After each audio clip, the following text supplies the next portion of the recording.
पिछले अध्याय में हमने देखा कि व्यास जी के जीवन में ज्ञान तो था, पर भक्ति का अभाव था, जिससे उनमें गहरा आंतरिक असंतोष था।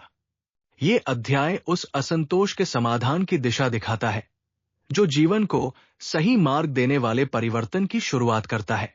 ज्ञान होने के बाद भी मनुष्य को अधूरापन महसूस हो सकता है, क्योंकि शांति केवल ज्ञान से नहीं, बल्कि भक्ति और भाव से मिलती है।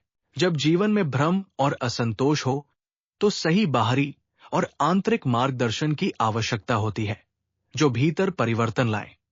इस अध्याय का मुख्य संदेश है कि भक्ति ही जीवन को पूर्णता देती है।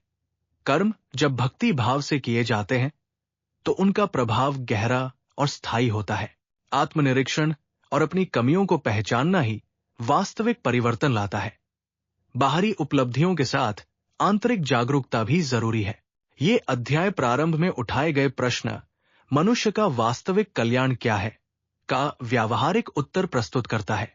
निष्कर्ष ये है कि जीवन में असंतोष होने पर सही दिशा की खोज करनी चाहिए, और भक्ति तथा सही मार्गदर्शन से जीवन संतुलित और सार्थक बनता है।